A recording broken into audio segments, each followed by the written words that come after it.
സർക്കാർ ഉൽപ്പന്നം എന്ന് പറയുന്ന ഈ സിനിമയിൽ ഒരിക്കലും ഒരു നായക കഥാപാത്രമാകാൻ ഞാൻ ഒരിക്കലും ആഗ്രഹിച്ചില്ല. കാരണം ശരിക്കും എൻ്റെ കഥയാണ് ഈ സിനിമയുടെ നായകൻ എന്ന് പറയുന്നത്. എൻ്റെ 16 വർഷത്തെ ജേർണിയിൽ എൻ്റെ സുഹൃത്തുക്കളായ സിനിമാ സുഹൃത്തുക്കളും പുറത്തുമുള്ള ആൾക്കാർ എനിക്കൊരു സെൻട്രൽ ക്യാരക്ടർ ചെയ്യണമെന്ന് അവരാഗ്രഹിച്ചിരുന്നു. ശരിക്കും ഞാൻ ആഗ്രഹിച്ച് കഴിഞ്ഞാൽ സ്വാഭാവികം നമുക്കൊരു പേടിയുണ്ടാവും. ഒരു സെൻട്രൽ ക്യാരക്ടർ ചെയ്യുമ്പോൾ മറ്റുള്ള ക്യാരക്ടർ റോളിന് ആൾക്കാർ വിളിക്കുമില്ല, പേടി ഞാൻ വന്ന കാലത്തെ എനിക്കുണ്ടായിരുന്നു.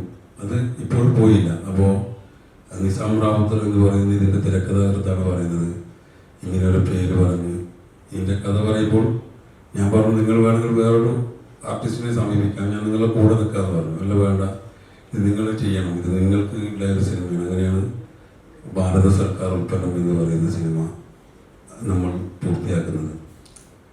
ഒരുപക്ഷെ നമ്മൾ ഒരുപാട് സങ്കീർണ പ്രതിസന്ധികളിലൂടെ ഈ സിനിമ പൂർത്തിയാക്കി. രണ്ട് തവണ ഷെഡ്യൂൾ പാക്കപ്പായി. മഴ കാരണം, പ്രകൃതിയിലുണ്ടായ ഒരുപാട് പ്രശ്നങ്ങൾ കാരണം. ഇപ്പോൾ നമ്മളെ സിനിമ റിലീസ് ചെയ്യാൻ 1-ാം തീയതി, കാരണം നമ്മൾ ജനുവരിയിലെ ഈ സിനിമയുടെ റിലീസ് പ്ലാൻ ചെയ്തിരുന്നു. അപ്പോൾ വലിയ സിനിമകളിൽ കൊണ്ടുപോയി ഈ സിനിമയെ ഇതാക്കേണ്ട നമ്മുടെ സുഹൃത്തുക്കളും ഒരുപാട് മാധ്യമ സുഹൃത്തുക്കളൊക്കെ എന്നോട് പറഞ്ഞു, ഇത് നല്ലൊരു സിനിമയാണ്, ഇത് തിയേറ്ററിൽ ഓടും. അങ്ങനെ നമ്മൾ സിനിമയില്ലാതെ നോക്കി മാർച്ച് 1-ലേക്ക് നമ്മൾ പ്ലാൻ ചെയ്തു. ഈ ഇടിവെട്ടിയവൻ എന്തോ കടിക്കുക പറഞ്ഞാൽ അന്ന് തിയേറ്റർ സമരം തുടങ്ങുകയാണ്. അപ്പോൾ നമ്മളെ എല്ലാ പ്രശ്നങ്ങളും സാമ്പത്തിക കാര്യങ്ങളൊക്കെ വെച്ച് നമുക്ക് 1-ാം തീയതി റിലീസ് ചെയ്തേ പറ്റും. അപ്പോൾ 1-ാം തീയതി റിലീസ് ചെയ്യുന്ന പ്രത്യാശയോടുകൂടിയാണ് നമ്മൾ നിങ്ങളുടെ മുമ്പിലിരിക്കുന്നത്. ബാക്കി ഇവരൊക്കെ കാര്യം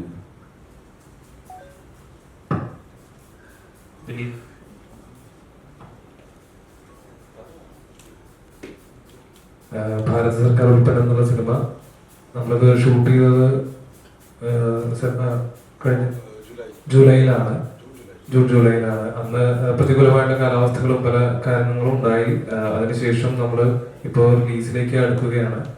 അപ്പോൾ ഈ കൊച്ചു ചിത്രങ്ങൾ, ഇപ്പോൾ വലിയ ചിത്രങ്ങൾ നമ്മളിവിടെ ബോക്സ് ഓഫീസിൽ വളരെ സജീവമായിട്ട് ഓടിക്കൊണ്ടിരിക്കുന്നുണ്ട്. ഇതുപോലെയുള്ള ചെറിയ സിനിമാ ശ്രമങ്ങളും ഒപ്പം കൊണ്ടുപോകാൻ പറ്റുന്ന ഒരു സ്പേസ് നമുക്ക് ഇവിടെ ഉണ്ട് എന്നാണ് വിശ്വസിക്കുന്നത്, അല്ലെങ്കിൽ നമുക്ക് ആ സ്പേസ് ഉണ്ടാവേണ്ടതാണ്. അപ്പോൾ ഈ സിനിമ ഇതിന്റെ ഒരു പ്രമേയത്തിന്റെ വൈവിധ്യം കൊണ്ടും അതുപോലെ ഇതുവരെ ഇറങ്ങിയിരിക്കുന്ന ഒരു കണ്ടന്റ് കൊണ്ടും ഒക്കെ എല്ലാവർക്കും മനസ്സിലായിട്ടുണ്ടാവും, ഒരു എന്തെങ്കിലും ഒരു വ്യത്യസ്തതയുണ്ട് ഇതില്.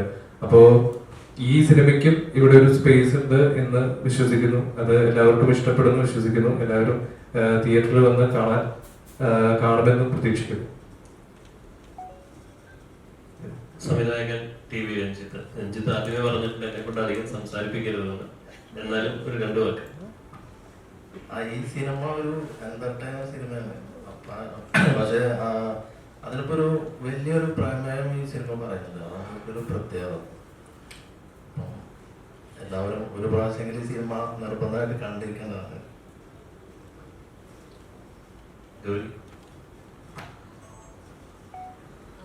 എല്ലാവർക്കും നമസ്കാരം. ഞാൻ ഭയങ്കര ഹാപ്പിയാണ് ഈ ഒരു ക്യാരക്ടറിന്. ഇതിൽ ഞാനൊരു ആശാ വർക്കറിന്റെ ക്യാരക്ടറാണ് പ്ലേ ചെയ്യുന്നത്.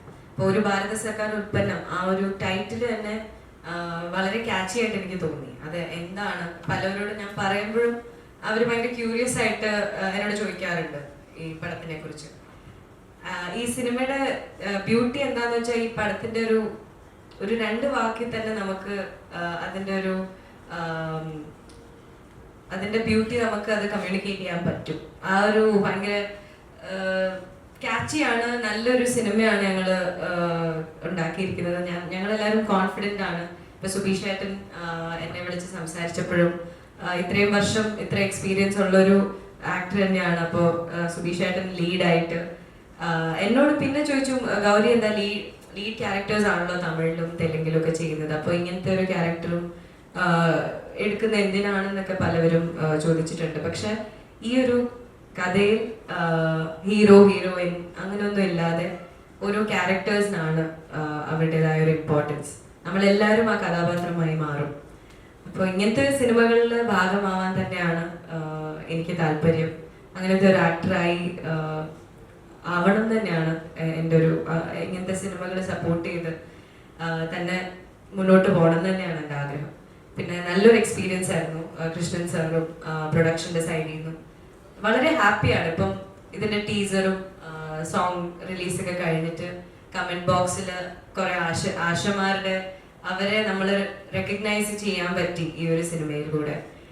ആശമാരോട് എനിക്ക് നല്ലൊരു റാപ്പോ ഉണ്ട്. അവരെ കുറേ പേരെ ഞങ്ങൾ മീറ്റ് ചെയ്തു. ഞാൻ സിറ്റിയിലാണ് വളർന്നത്. ഞാൻ ഇതുവരെ ചെയ്യാത്തൊരു ക്യാരക്ടർ തന്നെയാണ്, ഒരു നാട്ടുമുറം, ഒരു നാടൻ പെൺകുട്ടി ദിവ്യ എന്ന് പറയുന്നത്. അപ്പോൾ ഇത് തന്നെയാണ് എല്ലാ പടങ്ങളും നിങ്ങൾ എല്ലാവരും ഇപ്പോൾ സപ്പോർട്ട് ചെയ്യുന്നുണ്ട്. ഇന്നലെ ഇറങ്ങിയ മഞ്ഞുമൽ ബോയ്സ് ആയാലും ബ്രഹ്മയുഗം, പ്രേമലു, ഇതെല്ലാം ഇപ്പോൾ തിയേറ്ററിൽ കുറേ പേര് എല്ലാവരും വന്ന് കാണുന്നുണ്ട്. അതുപോലെ ഞങ്ങളുടെ ഈ പടവും എല്ലാവരും എന്തായാലും തിയേറ്ററിൽ തന്നെ വന്ന് കാണണം. Thank you. Shri TV Krishnan, അദ്ദേഹം സിനിമയുടെ നിർമ്മാതാവാണ്. നമസ്കാരം പ്രിയപ്പെട്ട മാധ്യമപ്രവർത്തകരെ. ഞാൻ ആദ്യമായാണ് ഞാൻ സിനിമാ മേഖലയിൽ കൈവച്ചിട്ടുള്ളത്. ഇവിടെ എത്തിയത് എൻ്റെ പ്രിയ സുഹൃത്ത് സുബീഷ് മുഖാന്തരമാണ്. ഒരുപാട് പ്രതിസന്ധികളാണ് സുബീഷ് പറഞ്ഞ പോലെ സിനിമയുടെ എത്തിയിട്ടുള്ളത്. കാരണം കാസർഗോഡ് ജില്ലയിലെ ഒരു ദ്വീപ്, ഒരു അച്ചാന്തുരുത്തി എന്ന ദ്വീപിലാണ് ഈ സിനിമയുടെ ഒട്ടുമിക്ക ഭാഗങ്ങളും ഷൂട്ട് ചെയ്തിട്ടുള്ളത്. മഴ വന്നു കഴിഞ്ഞാൽ വെള്ളം കെട്ടിക്കുന്ന ഒരു സ്ഥലമാണ്. നല്ല ഇടിയും മഴയും വന്നു. ഇത് പറഞ്ഞ പോലെ 2 പ്രാവശ്യം പേക്കപ്പായുണ്ടൊക്കെ വന്നിട്ടുണ്ട്. അങ്ങനെ ത്യാഗം സഹിച്ചിട്ടുണ്ട് എല്ലാവരും. അതുപോലെ തന്നെ ആ താരത്തിന്റെ ഫലം നടക്കുന്ന 1-ാം തീയതി മുതൽ നിങ്ങൾ ലഭിക്കും എന്നുള്ള പ്രതീക്ഷയോടെ ഞങ്ങൾ ഇരിക്കുന്നത്. നിങ്ങളുടെ ഭാഗത്തുനിന്ന് നല്ല രീതിയിലുള്ള സഹായ സഹകരണങ്ങളൊക്കെ പ്രതീക്ഷിക്കുകയാണ്. ആദ്യമായിട്ട് കൈവച്ച ഈ സിനിമ എല്ലാവരും നെഞ്ചോട് ചേർക്കട്ടെ.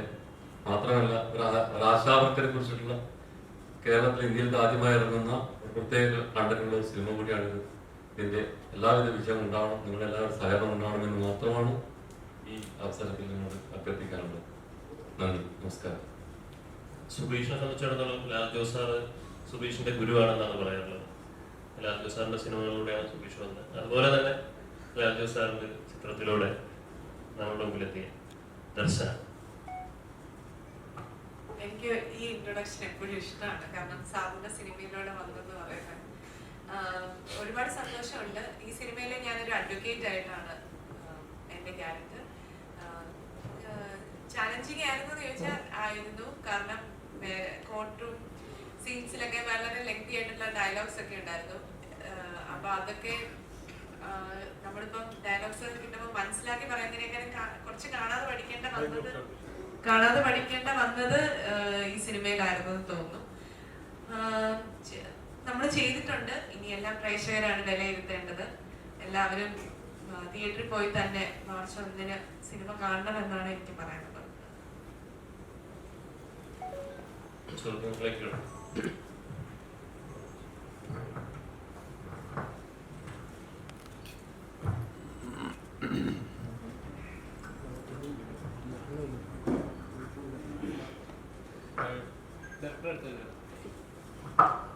എന്തുകൊണ്ടാണ് ഇങ്ങനൊരു സബ്ജക്ട്, ആശാ വർക്കേഴ്സ് അങ്ങനൊരു അവരെ കോൺസെൻട്രേറ്റ് ചെയ്യുന്ന ഒരു ചിത്രം എടുക്കാൻ ഒരു കാരണമുണ്ടോ?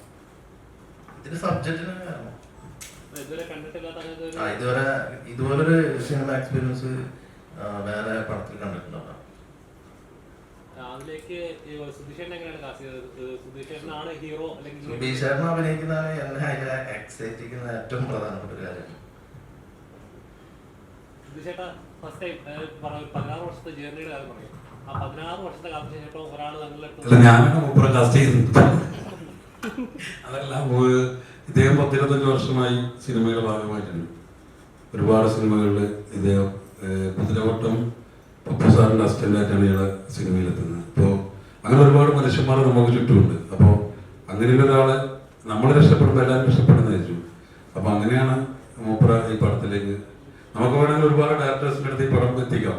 അപ്പോൾ അങ്ങനെ ഇദ്ദേഹത്തിലേക്ക് ഞാൻ എത്തുന്നത്. അപ്പോൾ അടുത്തതിൻ്റെ ചോദ്യം, അതായത് 16 വർഷത്തെ ഒരു ജേർണി ഉണ്ടല്ലോ, ആ ജേർണിക്ക് ഒരാൾ എന്നിട്ട് പറയാണ് ഈ താങ്കളാണ് ഈ സിനിമയിലെ ലീഡ് ക്യാരക്ടർ, നായകൻ ചെയ്യേണ്ട താങ്കളാണ് എന്ന് പറയുമ്പോഴേക്കും ആ ഇത്രയും വർഷത്തെ ജേർണിയിൽ ഒരാളെങ്കിലും നമ്മളെ റെക്കഗ്നൈസ് ചെയ്തില്ലല്ലോ, അല്ലെങ്കിൽ ഇപ്പോഴാണ് ഒരു അവസരം വരുന്നത്, അങ്ങനെ ഒരു തോന്നലുണ്ടാവുമല്ലോ?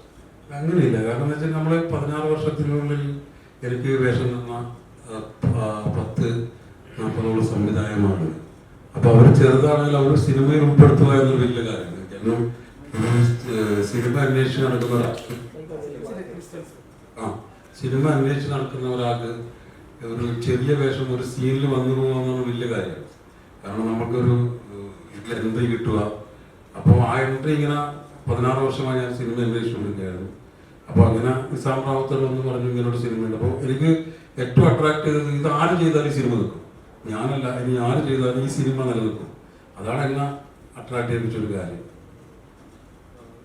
ഇപ്പോൾ നോർമലി ഇപ്പോൾ താങ്കൾ പറഞ്ഞ പോലെ തന്നെ സിനിമ റിലീസ് ആകുമ്പോഴാണ്, പക്ഷേ തിയേറ്ററുകളിൽ നടക്കുന്ന പ്രശ്നങ്ങളെ കുറിച്ച് പറഞ്ഞു. പക്ഷേ അതൊരു വിനയായിട്ട് വരാൻ ചാൻസ് ഉണ്ടോ? എനിക്ക് നല്ല വിശ്വാസമുണ്ട്. കാരണം എന്നോട് എല്ലാ സംഘടനാ തലത്തിലുള്ള പ്രധാനപ്പെട്ട നേതൃത്വത്തിലെ ആൾക്കാർ എന്നോട് പറഞ്ഞു, ധൈര്യവും മുന്നോട്ട് പോയിക്കോ, ഒരു പ്രശ്നം ഉണ്ടാവില്ല. ആ ആൾക്കാർ പേര് ഞാൻ പറയുന്നില്ല, ആ വിശ്വാസത്തിന്റെ പുറത്താണ് ഞാൻ മുന്നോട്ട് പോകുന്നത്.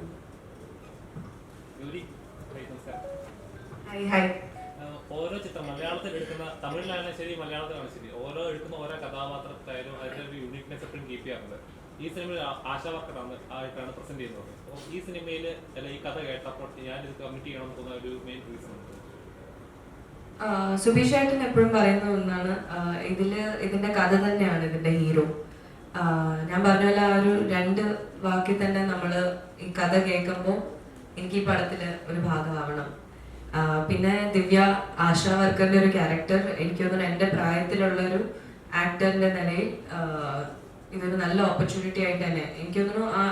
ഇതാർക്ക് എൻ്റെ ഏജ് ഗ്രൂപ്പിലുള്ള ഒരു ആക്ടറിന് കൊടുത്താൽ അവർ ഹാപ്പി ആയിട്ട് ഇത് അക്സെപ്റ്റ് ചെയ്യും ഇങ്ങനത്തെ ഒരു ക്യാരക്ടർ. ബിക്കോസ് ഒരു വളരെ ലവബിൾ ആയിട്ടുള്ള ഒരു ക്യാരക്ടറാണ്. ഭയങ്കര എന്താണ് എക്സ്ട്രീം ആയിട്ട് ഫെമിനിസ്റ്റിക് അല്ലെങ്കിൽ വളരെ റിയലിസ്റ്റിക് ആയിട്ട് ഒരു നാട്ടിൽ നടക്കുന്ന ഒരു മിടുക്കി കുട്ടിയുടെ ഒരു കഥയാണ്. അപ്പോൾ എനിക്കതിന്റെ റിയലിസ്റ്റിക് നിസാമൊക്കെയാണ് എഴുതിയത്, നിസാം റാവുത്തർ. അതിന്റെ റിയലിസ്റ്റിക് സെൻസ് എനിക്ക് വളരെ ഇഷ്ടപ്പെട്ടു. അത് തന്നെയാണ് സൊസൈറ്റിയിൽ നടക്കുന്നത്. സൊസൈറ്റി നടക്കുന്നതെന്ന് പറഞ്ഞു. അപ്പോൾ ഇത് കുറച്ചുകൂടെ റിയലിസ്റ്റിക് ആയിട്ടുള്ള നമ്മുടെ സൊസൈറ്റി കൊടുക്കാൻ പറ്റുന്ന ഒരു മെസ്സേജ് ഉള്ള ഒരു സിനിമയാണോ? അത് ജസ്റ്റ് കൊമേഴ്ഷ്യൽ അങ്ങനെ ഒരു നടക്കുന്ന ഒരു സംഭവം, അങ്ങനെ റിലേറ്റ് ചെയ്ത സംഭവമാണോ? ഇത് വളരെ എന്റർടൈനിങ് ആയിട്ട് ഒരു നല്ല മെസ്സേജ് കമ്മ്യൂണിക്കേറ്റ് ചെയ്യുന്ന ഒരു സിനിമ തന്നെയാണ്. ഇതിന്റെ ടീസറിലൊക്കെ കാണുന്ന പോലെ തന്നെ NSV അല്ലെങ്കിൽ നമ്മള് യൂഷ്വലി ഒരു ടാബു ടോപ്പിക് ആയിട്ട് നമ്മളുടെ സൊസൈറ്റിയിൽ കൺസിഡർ ചെയ്യുന്ന പല കാര്യങ്ങളെയും ഞങ്ങൾ വളരെ സെൻസിറ്റീവ് ആയിട്ട് ഇതിൽ ഹാൻഡിൽ ചെയ്തിട്ടുണ്ട്. അപ്പൊ അങ്ങനത്തെ ഒരു സിനിമയിൽ ഭാഗമാവാൻ പറ്റിയതിനും ഞാൻ വളരെ ഹാപ്പിയാണ്. അപ്പോൾ ഈ ആശാ വർക്കേഴ്സ് പടം കണ്ടിട്ടുണ്ടെന്നല്ലേ പറഞ്ഞല്ലേ? അപ്പോൾ അവരുടെ ഭാഗത്ത് നിന്ന് എന്തെങ്കിലും ഇത് ഇങ്ങനെ ആയിരുന്നില്ല അല്ലെങ്കിൽ എന്തെങ്കിലും മാറ്റണം അങ്ങനെ എന്തെങ്കിലും വന്നായിരുന്നോ? അഭിപ്രായങ്ങളോ കാര്യങ്ങളൊക്കെ അവരെന്താണ് ശരിക്കും പറഞ്ഞത് പടം കണ്ടിട്ട്? പടം കണ്ടിട്ട് ആശമാർ അങ്ങനെ പറയുന്നതായിരുന്നു എൻ്റെ പേടി. പക്ഷെ എൻ്റെ സന്തോഷത്തിലും എൻ്റെ ആശ്വാസത്തിലും അവർക്ക് എല്ലാവർക്കും അവരുടെ ജീവിതം അവരുടെ ജീവിതം കറക്റ്റായിട്ട് റെപ്രസെന്റ് ആയിട്ടുണ്ടെന്ന് തന്നെയാണ് അവർ പറഞ്ഞത്. അതുവരെ എനിക്ക് നല്ല ടെൻഷൻ ഉണ്ടായിരുന്നു. അവർ എന്ന് വെച്ചാല് റിയൽ ലൈഫിലുള്ള ക്യാരക്ടേഴ്സിനാണല്ലോ നമ്മള് ഒരു അഭിനയിക്കുന്നത്. അപ്പോൾ അതൊരു അഭിനയമല്ലാതെ എത്രയും നാച്ചുറൽ ആയിട്ട് അല്ലെങ്കിൽ നമ്മൾ തെറ്റായിട്ട് അതിനെ പോർട്രേ ചെയ്യാൻ പാടില്ല. അത് തെറ്റാണ്. അതിന്റെ ഒരു ടെൻഷൻ ഉണ്ടായിരുന്നു എനിക്ക് ഷൂട്ടിങ്ങിന്റെ സമയത്തും. സുബീഷേട്ടനും കാണുന്ന എല്ലാവരും നന്നായിട്ട് ചെയ്തിട്ടുണ്ട് ഗൗരി എന്ന് പറയുമ്പോൾ പോലും ഒരു ആശ സിനിമ കണ്ടിട്ട് അത് പറയുന്നത് ഒരു ഡിഫറെന്റ് ഫീലിംഗ് തന്നെയാണ്. എല്ലാവർക്കും ഇഷ്ടപ്പെട്ടു. എനിക്ക് തോന്നുന്നു സ്ക്രീനിങ് ലാൽ മീഡിയയിൽ നടന്ന സ്ക്രീനിങ് കഴിഞ്ഞ് ഉടനെ തന്നെ ആ കുട്ടിയെ ഒന്ന് വിളിക്കുമോ, ഞങ്ങൾക്ക് കുട്ടിയോടൊന്ന് സംസാരിക്കണം. അവർക്ക് ഭയങ്കര ഹാപ്പിയാണ്. ഇത്രയും വർഷം കഴിഞ്ഞ ഒരു മെയിൻ സ്ട്രീം മീഡിയയിൽ ആരും അവരെ റെക്കഗ്നൈസ് ചെയ്തിട്ടില്ല ഇതുവരെ. അതുകൊണ്ട് അതിൻ്റെതായ ഒരു പ്രൗഡ് ഫീലിംഗ് ആണ് എല്ലാവരും. അവർ പടം കണ്ടപ്പോഴേ അപ്പോൾ ഞാനാണ് സാക്ഷി. അപ്പോൾ ഒരു 14 ജില്ലകളിലെ 2 അവരുടെ ജില്ലാ സെക്രട്ടറി പ്രസിഡന്റ് എല്ലാവരും വന്നിരുന്നു പടം കാണാൻ. അപ്പോൾ അവരൊറ്റ വാക്ക് അവർ 26,000 മെമ്പർമാരുണ്ട്. അപ്പോൾ അവർ പറഞ്ഞിരിക്കുകയാണ് അവർ ഈ പടം വിജയിപ്പിക്കുന്നത്. മനസ്സിലായോ? ചിലപ്പോൾ അവർ തിയേറ്ററിലേക്ക് മാർച്ചാണ്.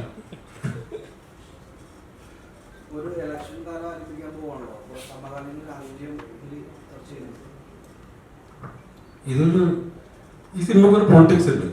പക്ഷേ ഇതൊരു കക്ഷി രാഷ്ട്രീയം ചർച്ച ചെയ്തൊരു സിനിമയല്ല ഇത്. ഈ സിനിമ നല്ലൊരു പൊളിറ്റിക്സ് പറയുന്നുണ്ട്. അതിപ്പോൾ എനിക്ക് കൃത്യമായിട്ട് പറയാൻ പറ്റില്ല. കാരണം ഒരു കേന്ദ്ര സർക്കാരിൻ്റെ പദ്ധതി ഒരു സാധാരണ കുടുംബത്തിൽ ഉണ്ടാക്കുന്ന, ഒരു നാട്ടിലുണ്ടാക്കുന്ന, കുടുംബത്തിൽ മാത്രമല്ല സൗഹൃദങ്ങളിൽ ഉണ്ടാക്കുന്ന അല്ലെങ്കിൽ കുടുംബത്തിൽ ഉണ്ടാക്കുന്ന സമൂഹത്തിൽ ഉണ്ടാക്കുന്ന പ്രശ്നങ്ങളാണ് ഈ സിനിമ ചർച്ച ചെയ്തു.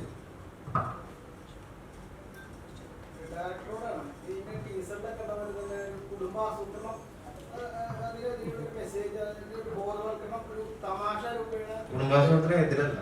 എതിരല്ല, അതിനെ പ്രോത്സാഹിപ്പിക്കുന്ന രീതിയിൽ അതിനെ ബോധവൽക്കരണം ചെയ്തുകൊണ്ട് ഇന്നത്തെ തലമുറയിലേക്ക് ഒരു തമാശ രൂപേണ അവതരിപ്പിക്കുന്ന ഒരു സിനിമയാണ്. അതെ, തമാശ രൂപത്തിൽ പറഞ്ഞാൽ പ്രേക്ഷകർ അത് കാണും, കണ്ടാലല്ലേ ആ മെസ്സേജ് കമ്മ്യൂണിക്കേറ്റ് ആവും. ഇതിന്റെ ടൈറ്റിലിൽ തന്നെ അതിൻ്റെതായ കാര്യങ്ങൾ കൊടുക്കുന്നുണ്ട്. അപ്പൊ അത് എത്രത്തോളം അതിനു വേണ്ടി ബോധവരായിരുന്നു ഈ ടൈറ്റിലിൽ തന്നെ ഒരു അതിനെ കൊടുത്തിട്ടുണ്ട്. അതെ, അത് എത്രത്തോളം ശ്രദ്ധിക്കപ്പെടുകയും ചെയ്തിരുന്നു. ഇങ്ങനെ തന്നെ ഈ സിനിമയുടെ സബ്ജക്റ്റിന് അനുസരിച്ചുള്ള ഇതാണ് ചെയ്തിരിക്കുന്നത് ടൈറ്റിൽ. അതിനെതിരെ വിമർശനം കാര്യങ്ങൾ വന്നു. വിമർശനങ്ങളൊക്കെ വന്നിരുന്നു. ആദ്യം സെൻസർ ബോർഡ് സെൻസർ ഇല്ല പറഞ്ഞു. ആദ്യം ഇത് കണ്ടിട്ട് സെൻസർ ബോർഡ് സെൻസർ ഇല്ല പറഞ്ഞു. പിന്നീട് നമ്മളെ സിനിമ കണ്ടപ്പോഴാണ് അവർക്ക് ബോധ്യമായത് ഏകദേശം കാര്യങ്ങളൊക്കെ. നമ്മുടെ സെൻസർ ബോർഡിന്റെ കാര്യത്തിൽ ശരിക്കും ഓരോ സിനിമകളും അതൊരു ഡയറക്ടറെ റൈറ്ററുടെ സ്വാതന്ത്ര്യമായിരിക്കും, അയാളുടെ ക്രിയേറ്റിവിറ്റി ആയിരിക്കും അയാളെ സിനിമ ചെയ്യുന്നത്. ഒരു സിനിമയുടെ ഒരു സീനിനകത്ത് ചിലപ്പോൾ കുറച്ചായി ഡിമാൻഡ് ചെയ്യുന്നുണ്ടാവും, പക്ഷെ അത് സെൻസർ ലിങ്ക് വരുമ്പോൾ ആ സാധനം വേണ്ട, കട്ട് ചെയ്ത് കളയാൻ ചിലപ്പോൾ ആ കഥയുടെ ഒരു മെയിൻ പാർട്ട് തന്നെ ആയിരിക്കും ആ എസൻസ് അങ്ങ് പോകുന്നത്. ശരിക്കും പറഞ്ഞാൽ ഓവറായിട്ട് സെൻസർ ബോർഡ് സിനിമകളിൽ കടന്നു കയറുന്നുള്ളത് വിശ്വസിക്കുന്നുണ്ടോ? എനിക്ക് തോന്നുന്നത് ഈ സെൻസർ ബോർഡിലെ ആൾക്കാരിലും ഒരു ഭൂരിപക്ഷം നല്ല ആൾക്കാരുണ്ട്.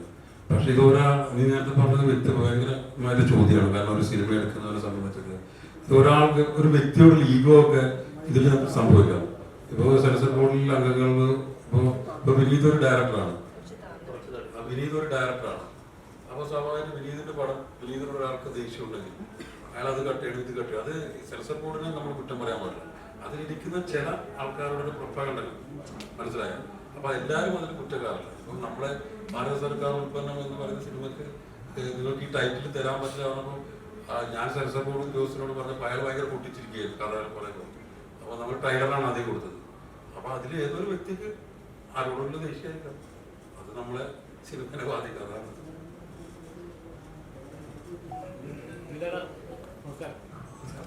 അപ്പോൾ എടുക്കുന്ന ഓരോ ചിത്രങ്ങൾ ഈ സിനിമയിലായാലും നമ്മുടെ നാട്ടുമ്പുറത്ത് സ്ഥിരം കണ്ടുവരുന്ന ഒരാളുടെ പോലെ ഇപ്പോൾ സൂപ്പർ ശർമ്മയിലാണെങ്കിൽ നമുക്ക് റിലേറ്റ് ചെയ്യാൻ പറ്റുന്ന പെട്ടെന്ന് തന്നെ ഇപ്പോഴും മനസ്സിലുള്ള ആ കഥാപാത്രമുണ്ട്. ഈ സിനിമയിലെ കഥാപാത്രം എങ്ങനെയാണ്? ഒരു നാട്ടുമ്പുറം അങ്ങനത്തെ ഒരു സ്ഥിരം കണ്ടുവരുന്ന ഒരാളൊക്കെ ഒരു കഥാപാത്രമാണ്.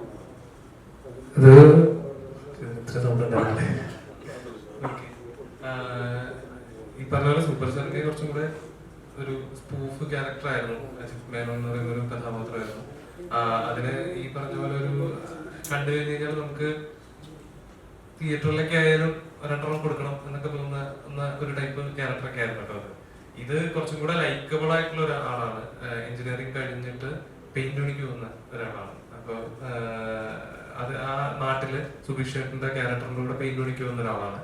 അപ്പോ അതിപ്പോ എന്താ പറയുക, നമ്മള് തൊഴിലില്ലായ്മയും എല്ലാം ഉണ്ടെന്നൊക്കെ വേണമെങ്കിൽ പറയാം അതിനകത്ത്. അപ്പോ അങ്ങനെ പോകുന്ന വഴിക്ക് ഈ പറഞ്ഞ പോലെ ഒരു പ്രണയം അതുണ്ട്, അങ്ങനെ ഒരു ട്രാക്ക് ഉണ്ട്. അതുപോലെ ഒരു ഭയങ്കര ലൈക്കബിൾ ആയിട്ടുള്ള ഒരു നാട്ടിൻപുറത്ത് ഒരു ഈ എഞ്ചിനീയറിംഗ് കഴിഞ്ഞിട്ടുള്ള ഒരു പയ്യൻ, അങ്ങനത്തെ ഒരു കഥാപാത്രമാണ്. ഇപ്പൊ പറഞ്ഞത് ഏത് സിനിമയായാലും ശരി, ചെയ്യുന്ന കഥയ്ക്കായിട്ട് ഇമ്പോർട്ടൻസ്, ചെയ്യുന്ന കഥാപാത്രം തന്നെ അതിനകത്തൊരു ചെറിയ പാർട്ടിനാണെങ്കിലും ചെയ്യുക എന്നുള്ളതായിരിക്കുമല്ലോ. നോർമലി നമ്മൾ കണ്ടുവരുന്ന ഒരു ആർട്ടിസ്റ്റ് ഒരു നല്ലൊരു ഗ്രാഫ് കിട്ടിക്കഴിഞ്ഞാൽ അവർക്ക് ലീഡ് ക്യാരക്ടേഴ്സ് കിട്ടുന്ന, അല്ല അവരെ സെൻട്രിക് ആക്കുന്ന ഒരു കഥാപാത്രങ്ങൾ വരികയാണെങ്കിൽ അവർ അത് ചെയ്യാനായിരിക്കും കൂടുതൽ. ഇപ്പോൾ ഗൗരിനെ പറഞ്ഞ ഇതിൽ കഥയാണ് ഇമ്പോർട്ടൻസ്, ഞാൻ ഒരു പാർട്ട് മാത്രമാണ്. ശരിക്കും ഗൗരിയുടെ നോക്കുന്നത് തമിഴിലെ ശരി മലയാളത്തിൽ ഇത് ചെയ്യുന്ന എല്ലാം വെറൈറ്റി ആയിട്ട് വേണമെങ്കിൽ നല്ല രീതിയിൽ വേണമെങ്കിൽ എനിക്ക് കഥ വേണമെന്ന് പറഞ്ഞാൽ ചൂസ് ചെയ്യാൻ പറ്റുന്ന ഒരു ആക്ട്രസ് ആണ് താങ്കൾ.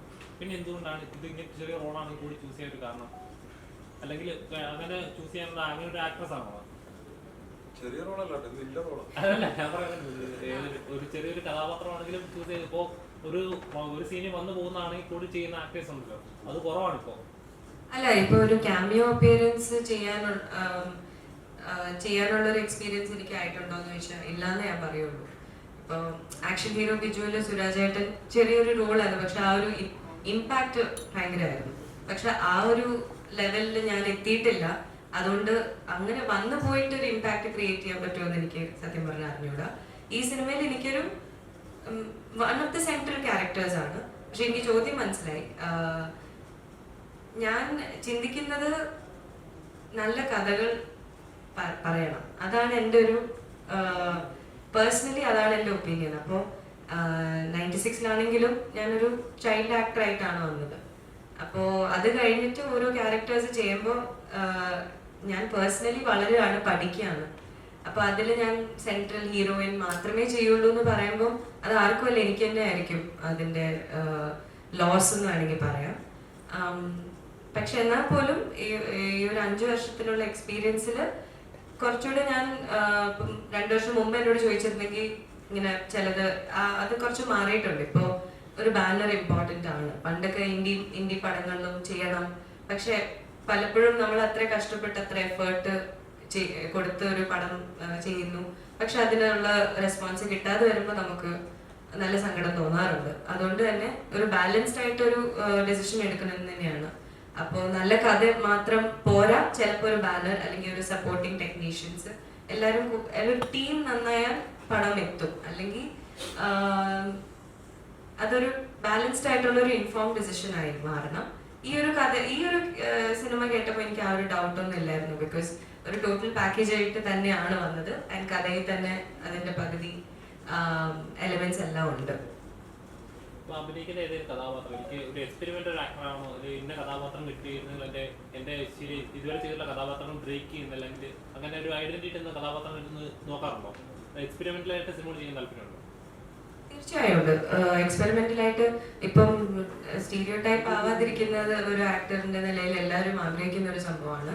അതുകൊണ്ട് തന്നെ നമ്മൾ പുതിയ ഡിഫറെന്റ് ടൈപ്സ് ഓഫ് ക്യാരക്ടേഴ്സ് തന്നെ ട്രൈ ചെയ്യണം. അത് വർക്ക് ആവുമോ ഇല്ലയോ എന്ന് നമുക്ക് ചിലപ്പോൾ പറയാൻ പറ്റില്ല. പക്ഷെ എക്സ്പെരിമെന്റലായിട്ട് തന്നെ അപ്രോച്ച് ചെയ്യണം തന്നെയാണ് എൻ്റെ ഒപ്പീനിയൻ. സുബീഷേട്ടാ, ഇതിന്റെ ഈ കഥാപാത്രം ഈ ജീവിതത്തിൽ എന്തെങ്കിലും ബന്ധമുണ്ടോ, അല്ല വേറെ ആരുടെയായിട്ടും എന്തെങ്കിലും? ജീവിതത്തിൽ ഒരിക്കലും ബന്ധമില്ല. ജീവിതത്തിൽ ബന്ധമുണ്ടെന്ന് വെച്ചാൽ ഇയാൾ ചെയ്യുന്ന തൊഴിൽ ഞാൻ ചെയ്തിട്ടുണ്ട്. പെയിന്റ് പണി കോളേജ് കാലഘട്ടത്തിന്റെ കഴിഞ്ഞ ഉടനെ സിനിമയിൽ വരുന്നതിനൊക്കെ കാലഘട്ടത്തിൽ ഞാൻ ചെയ്തിട്ടുണ്ട്. അപ്പോൾ ബാക്കിയുള്ള കാര്യത്തിലൊന്നും ബന്ധമില്ല. നിങ്ങളുടെ ചിരി നിങ്ങൾ തിയേറ്ററിൽ മനസ്സിലാവും.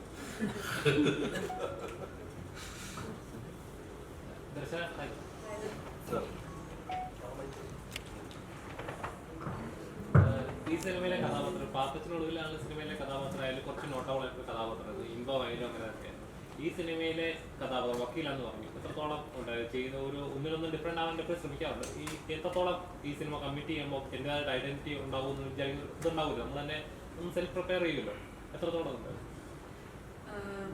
ഞാൻ പറഞ്ഞല്ലോ, ഈ സിനിമയുടെ ഒരു പ്രധാന ഭാഗം നടക്കുന്നത് ഒരു കോർട്ട് റൂമിലാണ്. അപ്പൊ അതിന്റെ ഭാഗമായിട്ട് ചെയ്യാൻ എന്റെ ക്യാരക്ടർ അതിലുണ്ട്. അപ്പം ഒരു മുഴുവൻ ഇല്ലെങ്കിലും ആ ഒരു സീൻ എന്തായാലും ശ്രദ്ധിക്കപ്പെടുമെന്ന് ഞാൻ വിശ്വസിക്കുന്നു. ഈ സിനിമയുടെ ഒരു ഇമ്പോർട്ടന്റ് ഒരു ഇവന്റ് നടക്കുന്നത് തന്നെ അവിടെയാണ്. അപ്പം എനിക്ക് തോന്നുന്നു അതിൽ ഞാൻ ഭാഗമായതുകൊണ്ട് ശ്രദ്ധിക്കപ്പെടുമെന്ന് എന്റെ വിശ്വാസം. ഇനി കണ്ടിട്ട് തീരുമാനിക്കട്ടെ.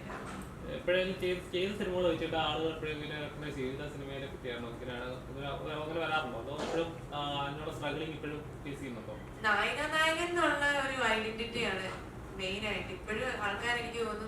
നായകൻ സോളമൻ, പിന്നെയാണ് കണ്ടിട്ടുണ്ട് പാപ്പച്ചൻ, അങ്ങനെ പറയുന്നത്. എന്തായാലും ഫസ്റ്റ് എല്ലാവരും എന്നെ എനിക്ക് തോന്നുന്നു റെക്കഗ്നൈസ് ചെയ്യുന്നത് നായകന്റെ ദർശനല്ലേ എന്നാണ് ചോദിക്കുന്നത്. ഇപ്പോഴും ഒരു സിനിമയിലെ കഥാപാത്രമായിട്ട് ലോക്ക് ചെയ്യപ്പെടുന്നില്ല, നിങ്ങൾ സങ്കടം ഫീൽ ചെയ്യാറുണ്ടോ? അങ്ങനെ അല്ല, സങ്കടം ഞാൻ വരുന്നതല്ലേ ഉള്ളൂ. ഇപ്പൊ അഭിനയിച്ച് വരുന്നതുകൊണ്ട് അതൊരു 3-4 കൊല്ലം കഴിഞ്ഞു അങ്ങനെ ഇല്ലെങ്കിൽ ചിലപ്പോൾ സങ്കടം വരുമായിരിക്കും. ഇപ്പൊ തുടങ്ങിയതല്ലേ ഉള്ളൂ. പ്രൊഡ്യൂസർ സാർ 1-ാം തീയതി റിലീസ് പറഞ്ഞു. ഇപ്പം സുബീഷേട്ടൻ പറഞ്ഞ പോലെ സമരത്തിലേക്ക് നീങ്ങിയിരിക്കുന്നു. അപ്പം നിങ്ങൾക്ക് ഇത് ശരിക്കും 1-ാം തീയതി ചെയ്യാൻ പറ്റിയില്ല എന്നുണ്ടെങ്കിൽ തന്നെ ഭയങ്കര ലോസ് അല്ലേ വരിക? കാരണം ഇത്രയും പ്രൊമോഷൻസ് ഒക്കെ നടന്നു. അതിനെ എങ്ങനെയാണ് നോക്കിക്കാണുന്നത്? 1-ാം തീയതി ഇറക്കാൻ പറ്റുമോ പടം? ഞങ്ങളുടെ പ്രതീക്ഷ 1-ാം തീയതി ഇറക്കാൻ പറ്റുമെന്നാണ്. കാരണം സുബീഷ് അതുമായി ബന്ധപ്പെട്ടിട്ടുള്ള ഒരുപാട് ആൾക്കാരുമായിട്ട് സംസാരിച്ചു. അവരൊക്കെ ടെൻഷനൊന്നും അടിക്കേണ്ട, സ്ട്രൈക്ക് മിക്കവാറും ഉണ്ടാവില്ല എന്നുള്ളതാണ് അവിടെ നിന്ന് കിട്ടിയ ഉത്തരം. ആ ഒരു പ്രതീക്ഷ തന്നെയാണ് നമ്മളിപ്പോൾ മുള്ളിന് കൊണ്ട് നിൽക്കുന്നത്. ഒരുപാട് ത്യാഗങ്ങൾ കൂടി സഹിച്ചിട്ടുണ്ട്. അതിൽ രസകരമായ ത്യാഗമുണ്ട്, അതിലൊരു നല്ലോണം മറ്റു കാര്യങ്ങളുണ്ട്. ഞങ്ങളെ ദ്വീപില് നായകന്റെ വീട് ഷൂട്ട് ചെയ്ത്, നായകന്റെ വീടുണ്ട്. ആ വീട് നമ്മുടെ നാട്ടിൽ സാധാരണക്കാരാണ് വീടായിരുന്നു. ആ വീട്ടിലാളുടെ പേര് നാരായണെന്നാണ്. എൻ്റെ വേറെ പരിചയപ്പെട്ട് ഞാൻ വീട് വാങ്ങിക്കും. അപ്പോൾ ഞങ്ങൾ കുറച്ച് ദിവസം 12 ദിവസത്തേക്കാണ് ആ ഷൂട്ട് ചെയ്യാൻ വാങ്ങിച്ചത്. ഇപ്പോഴൊക്കെ മഴയൊക്കെ വന്നപ്പോൾ ഡിലേ ആയപ്പോൾ 2 ദിവസം കൂടുതലാണ്. ഒരു ദിവസം രാവിലെ 6 മണിക്ക് സെറ്റും കൊണ്ട് ഷൂട്ടിങ്ങിന് വരുമ്പോൾ ഉടമസ്ഥൻ വീടും പൂട്ടി താക്കോലെടുത്ത് പോയിരിക്കുകയാണ്. Phone switch off. എന്ത് ചെയ്യുക? അവസാനം ഞങ്ങൾ ഇറങ്ങി അവസാനം നോക്കുമ്പോൾ ഒരു അമ്പലത്തിന്റെ സൈഡിലാണ് ഇരിക്കുന്നത്. അവിടെ നിന്ന് പോയി താക്കോൽ ഓടിച്ചു. 10 വയസ്സാണ്. അങ്ങനെയൊക്കെയുള്ള ചെറിയ രസകരമായ അനുഭവവും ടെൻഷൻ ഉണ്ടാക്കിയ അനുഭവങ്ങളും ഈ സിനിമയുടെ നമുക്ക് ഉണ്ടായിരുന്നു.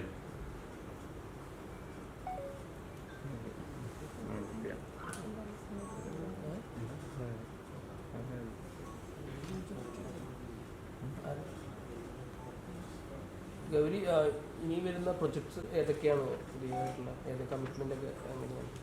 മലയാളത്തില് നീരജ് മാധവിന്റെ ഒരു ഡിസ്നി ഹോട്ട്സ്റ്റാർ വെബ് സീരീസ് ആണ്. ബാഷി ഡയറക്ട് ചെയ്ത് വിഷ്ണു രാഘവിന്റെ ഡയറക്ഷനിൽ. തമിഴില് വിഘ്നേഷ് ശിവൻ സാറിന്റെ അടുത്ത പടത്തിലുണ്ട്. ലവ് ടുഡേയിൽ അഭിനയിച്ച പ്രദീപ് രംഗനാഥൻ, കൃതി ഷെട്ടി ഇവരൊക്കെ ഉള്ളൊരു പ്രോജക്റ്റിലുണ്ട്. പിന്നെ വരാനുള്ളത് മാർച്ചിൽ തന്നെ ഒരു തമിഴ് റിലീസുണ്ട്. അതിൽ 96 കഴിഞ്ഞ് ഞാൻ ആദിത്യ ഭാസ്കറിന്റെ കൂടെ റീയൂണൈറ്റ് ചെയ്യുന്ന ഒരു പ്രോജക്റ്റാണ്. അതൊരു ആന്തോളജി ആയിട്ടാണ് തുടങ്ങിയത്. പക്ഷെ ഒരു തിയേറ്ററിക്കൽ റിലീസിന് ചില മാറ്റങ്ങൾ വന്നിട്ടൊരു ഹൈപ്പർ ലിങ്ക് മൂവി ആയിട്ട്. അതിന്റെ ടൈറ്റിൽ ഹോട്ട്സ്പോട്ട് എന്നാണ്. അപ്പൊ ഇതൊക്കെയാണ് അപ്കമിങ്. പിന്നെ 2-3 പടങ്ങൾ വരാനുണ്ട്. അത് അനൗൺസ് ചെയ്തിട്ടില്ല. സുബിഷേട്ടാ, ഇപ്പോൾ നമ്മൾ ഈ സ്ട്രൈക്കിനെ പറ്റി പറഞ്ഞുകൊണ്ട് ചോദിക്കുകയാണ്. ഇപ്പം ഒരു പടത്തിന് വേണ്ടി സ്ട്രൈക്ക് ഇച്ചിരി മാറി. ചെറിയ പടം വലിയ പടം എന്നൊക്കെ നമ്മൾ പറഞ്ഞു വെച്ചപ്പം ഈ ഒരു ചെറിയ പടത്തിന് സുബിഷേട്ടാ പറഞ്ഞുകൊണ്ട് ഞാൻ പറയാണ്. അപ്പം വലിയ പടത്തിന് വേണ്ടി സ്ട്രൈക്ക് മാറുകയും ചെറിയ പടങ്ങൾക്ക് ഇത് ബുദ്ധിമുട്ടുണ്ടാവുകയും ചെയ്യുന്നുണ്ടോ? അല്ല, ഞാൻ ചോദിക്കുന്നത് വെച്ചാല് ഈ സ്വാഭാവികമായിട്ട് ഇപ്പോൾ ഏത് സിനിമയിൽ വീട്ടിൽ വർക്ക് ചെയ്യുന്നവർക്കും വലിയ ആൾക്കാർ കൊടുക്കുന്നത് നമ്മൾ കൊടുക്കുന്ന ഒരേ ബാറ്റയാണ്. നമ്മൾ ചെറിയ സിനിമ ബാറ്റ് കുറച്ച് തരില്ല. അപ്പോൾ ഈ ചെറിയ പടമോ വലിയ പടമാണോ തീരുമാനിക്കേണ്ടത് നമ്മളാരും അല്ലെ സംഘടനകളോ അല്ല, പ്രേക്ഷകരാണ്. കേരളത്തിൽ 3.5 കോടി ജനങ്ങളാണ് അതിനൊരു ഉത്തരം പറയേണ്ടത്. ഇത് ചെറിയ പടമാണ്, ഇത് എഴുതി, അങ്ങനെയൊന്നുമില്ല. തിയേറ്ററിൽ വന്നതിന് ശേഷമാണ് ഇത് ചെറിയ പടമാണോ ഇത് വലിയ പടമാണോ എന്ന് തീരുമാനിക്കുന്നത് ജനങ്ങളാണ്. അത് നമ്മൾ ജനങ്ങൾക്ക് വിട്ടുകൊടുത്തിരിക്കുന്നു. എല്ലാവരും എക്സൈറ്റഡോട് കാത്തിരിക്കുന്ന മറ്റൊരു സിനിമയാണ് വർഷങ്ങൾക്ക് ശേഷം. എന്തെങ്കിലും അപ്ഡേറ്റ്സ് എന്ന് പറയുമ്പോൾ അപ്ഡേറ്റ്സ് ഏപ്രിൽ 11-നാണ് റിലീസ്. ഏപ്രിൽ 11-ന് റിലീസ്. വർക്ക് ചെയ്യുന്നതിന്റെ അത്ര ആർട്ടിസ്റ്റുകളുമായിട്ട് ഒരു കോമ്പിനേഷൻ ഉള്ള ഒരു വലിയൊരു സിനിമയാണ്. ഇല്ല, എല്ലാവരുമായിട്ടില്ല. എനിക്ക് ഞാൻ വർക്ക് ചെയ്തത് പ്രണവായിട്ടും കല്യാണിയായിട്ടും ലാലാർജുൻ ചേട്ടനൊക്കെ ആയിട്ടാണ് വർക്ക് ചെയ്തിട്ടുള്ളത്. അപ്പൊ എനിക്ക് അവരുമായിട്ടുള്ള ഒരു കോമ്പിനേഷൻ സീനായിരുന്നു. പിന്നെ ബാക്കി ഇത്രയും ലിസ്റ്റ് ഇത് നമ്മുടെ പേരും വന്നതിൽ ഒരുപാട് സന്തോഷമുണ്ട്. പ്രണവായാലും കല്യാണിയായാലും ഞെട്ടിക്കും. എത്താണ് ഹൃദയത്തെക്കാളും എക്സ്പെക്ടേഷൻ ഉള്ള ഒരു ചിത്രമാണ്. ശരിക്കും ഞെട്ടിക്കും. അതിപ്പോ നിങ്ങള് കണ്ടിട്ട് ഞെട്ടോ ഇല്ലയോ എന്ന് തീരുമാനിക്കണം. ഗൗരി, ഇപ്പം ഇതിന് മുമ്പ് ചെയ്ത പടങ്ങളാണെങ്കിലും ഗൗരിൻ്റെ ഈ കുറച്ച് ഇൻറ്റിമേറ്റ് സീൻസ് ഒക്കെ ചെയ്തിട്ടുണ്ട്. ഇപ്പോൾ ഏറ്റവും ലാസ്റ്റ് കഴിഞ്ഞ പടത്തിൽ. അപ്പോൾ ഇതിൽ നിന്നൊക്കെ ഈ OTT വരുന്ന സമയത്തൊക്കെ അല്ലെങ്കിൽ വരുന്ന സമയത്ത് അതിൻ്റെ കട്ട്സ് മാത്രം, ആ സീൻസിൻ്റെ കട്ട്സ് മാത്രം ഇങ്ങനെ എഡിറ്റ് ചെയ്തിട്ട് ഈ ഇൻസ്റ്റാഗ്രാമിലൊക്കെ പോസ്റ്റ് ചെയ്യണം. ആ സമയത്ത് അതിനോടൊക്കെ എന്താണ് ശരിക്കും പറയാനുള്ളത്? അത് മാത്രം ചെയ്യുന്ന ആൾക്കാരോട് അല്ലെങ്കിൽ അത് വേദനിപ്പിക്കാറുണ്ടോ? അല്ലെങ്കിൽ ഈ സീൻസിനെ എങ്ങനെയാണ് കാണുന്നത് ശരിക്കും? എഡിറ്റഡ് സീൻസ് ഒക്കെ വരുന്നത്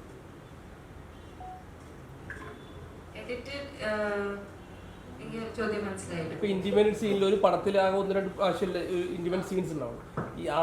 ഈ പടം കാണാത്ത ആൾക്കാർ പോലും ഈ സീൻ മാത്രം എഡിറ്റ് ചെയ്തിട്ട് പ്രചരിപ്പിക്കുന്നതിനെ കുറിച്ച് എന്താണ് പറയാനുള്ളത്? അതിന് അത്ര വലിയ അഭിപ്രായം ഇല്ല എനിക്ക്. അത് ചെയ്യുന്നത് വളരെ മോശമാണ്. അതെനിക്ക് തോന്നുന്നു കോമൺ സെൻസ് ആണ്. ഇത് പുതിയതല്ല. ഇത് ചെയ്യുമ്പോൾ ഒട്ടും സർപ്രൈസ്ഡ് അല്ല.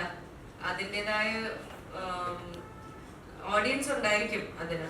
അപ്പോൾ എസ്പെഷ്യലി സോഷ്യൽ മീഡിയയിലുള്ള കുറെ അനോണിമസ് അക്കൗണ്ട്സും അവർക്ക് അവരുടെ ഐഡന്റിറ്റി റിവീൽ ചെയ്യാൻ പോലും ധൈര്യമില്ലാത്ത പലവരുണ്ടാവും. അപ്പൊ ആ അക്കൗണ്ട്സിൽ നിന്ന് സൈബർ ക്രൈം എന്ന് പറയുന്ന ആസ് എ ഫീമെയിൽ എനിക്ക് തോന്നുന്നു എല്ലാവർക്കും ഞങ്ങളെല്ലാം വിറ്റ്നസ് ആണ് അത്.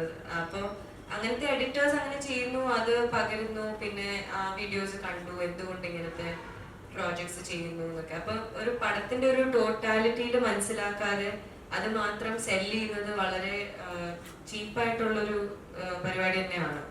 അതെനിക്ക് തോന്നുന്നു അതാരും എന്താ പറയാ എൻകറേജും ചെയ്യാൻ പാടില്ല. അതല്ല ആ പടത്തിന്റെ ഞങ്ങളൊരു എല്ലാ പടം, എന്റെ പടം മാത്രങ്ങളല്ല, അങ്ങനത്തെ അതിന്റെ ഒരു സോള് തന്നെ നഷ്ടപ്പെടുകയാണ്. അത് മാത്രം യൂസ് ചെയ്ത് ഒരു ടൈറ്റിലും ഡിസ്ക്രിപ്ഷനും ഹാഷ്ടാഗ്സ് ഒക്കെ യൂസ് ചെയ്തിട്ട് അത് വളരെ മോശമാണ്. ഇതെപ്പം മാറും? അത് മാറണം. അതിന്റെ ആ ഒരു കൾച്ചർ നമ്മൾ ആരും അതൊന്നും ടോളറേറ്റ് ചെയ്യാൻ പാടില്ല. കാണുവാണെങ്കിൽ തന്നെ റിപ്പോർട്ട് ചെയ്യുക, ബ്ലോക്ക് ചെയ്യുക. നമ്മൾ സോഷ്യൽ മീഡിയയിൽ കുറച്ചുകൂടെ റെസ്പോൺസിബിൾ ആയിരിക്കണം. എനിക്ക് I am against that for sure. അതിവര് ജോലി ചെയ്യുന്നുള്ളൂ. ഞാൻ ഉദാഹരണം പറഞ്ഞു വെച്ചാലേ, നമ്മൾ പടത്തിൽ ഷൂട്ട് എടുക്കുന്ന സമയത്ത് നമ്മുടെ പടത്തിൽ നായിക ഷെല്ലി, അപ്പൊ അവരുടെ ഹോട്ട്സ്റ്റാർ ഒരു തെലുങ്കിലൊരു വെബ് സീരീസിൽ അഭിനയിച്ചു. അപ്പൊ അവര് അതേപോലെ കുറെ സാധനങ്ങൾ പിന്നെ ഇത് ചെയ്ത സമയത്ത് അവര് ഞാൻ ഇങ്ങനെ എല്ലാവരും മൊബൈലിലും ഒക്കെ ഇങ്ങനെ കണ്ടുകൊടുക്കുക. അപ്പൊ അവര് എന്നോട് പറഞ്ഞാണ് ഇതെന്റെ ജോലിയാണ്. അതേപോലെ ഇപ്പോ ഗൗരിയുടെ കാര്യം പറഞ്ഞു, ഞാൻ നിങ്ങളോട് നേരത്തെ പറഞ്ഞ ആശാവർക്കർമാരുടെ കാര്യം. ഒരു 40 ആളോളം വന്നിട്ട് അവർ 15 വർഷമായി എടുക്കുന്ന ജോലിയാണ് ആശാവർക്കർ. അതൊരാളെ സ്ക്രീനിൽ അവർക്ക് ഫീൽ ചെയ്യിപ്പിക്കണമെങ്കിൽ അതൊരു ആക്ടിങ് ആണ്. ഗൗരി ചെയ്ത ജോലി ഒരാൾക്ക് ഫീൽ ചെയ്യിപ്പിക്കണമെങ്കിൽ ഞാൻ നിങ്ങളെ അവതരിപ്പിക്കുന്നത് നിങ്ങളെ എനിക്ക് ഫീൽ ചെയ്യിപ്പിക്കാൻ പറഞ്ഞാൽ ഞാൻ നടന്നാണ് അല്ലേ. അപ്പൊ അത് ചെയ്യുന്നേ ഉള്ളൂ. ഇപ്പൊ ദർശനയുടെ കാര്യം, നമ്മൾ ദർശന ഫസ്റ്റ് ഡബ് ചെയ്ത് പോയി. അപ്പൊ നമ്മൾ കുറച്ച് നിങ്ങൾ മീഡിയ സുഹൃത്തുക്കൾ, എൻ്റെ അടുത്ത സുഹൃത്തുക്കൾ ഒന്ന് പടം കണ്ടുമ്പോൾ പറഞ്ഞു ദർശനയുടെ വോയിസ് മാറ്റണം എന്ന് പറഞ്ഞപ്പോൾ നമ്മളിങ്ങനെ ചിന്തിച്ചു. അപ്പോൾ ഞാൻ കുറച്ച് ആൾക്കാരോട് ദർശനമൊക്കെ ഒന്നുകൂടി ദിവസം, അപ്പോൾ ദർശനം ഒരു ദിവസം രാവിലെ തൊട്ട് വൈകുന്നേരം 8 മണി വരെ ആ സ്റ്റുഡിയോയിൽ എഴുതിയിട്ട് നമ്മുടെ ഡയറക്ടറും പിന്നെ നമ്മൾ എക്സിക്യൂട്ടീവ് നാഗരാജും അർജുൻ എഴുതിയിട്ട് ഇവർ ഒറ്റ ഇതിൽ ഈ കുട്ടി ചെയ്യുമായിരുന്നു. അത് ആ ജോലിയോടുള്ള കളർ ജോലി ചെയ്തു. ബാക്കിയില്ല ഇങ്ങനെ പറയുന്നത് എൻ്റെ അഭിപ്രായത്തിൽ അവരെ മനസ്സിനെ വേദനിപ്പിക്കുന്നത് ഇത് ചെയ്യാൻ പറഞ്ഞാണ് എൻ്റെ ഒരു റിക്വസ്റ്റ് അല്ലേ. കാരണം നമ്മൾക്ക് അത്ര ഫീൽ ചെയ്യില്ല. അപ്പൊ ഇവരെ അങ്ങനെ ഫീൽ ഇവർ ജോലി ചെയ്ത് പോകുന്നില്ല. ഞാൻ ഉത്തരം പറയാൻ വലിയ ആളല്ല, ഞാൻ പറഞ്ഞുണ്ട്.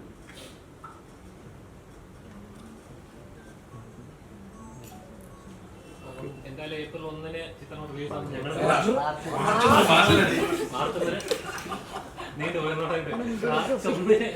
ചിത്രം റിലീസ് ആകും ഞങ്ങൾ പ്രതീക്ഷിക്കുന്നു. കാണാൻ പറ്റുന്ന പ്രേക്ഷകരോട് എന്താണ് പറയുന്നത്?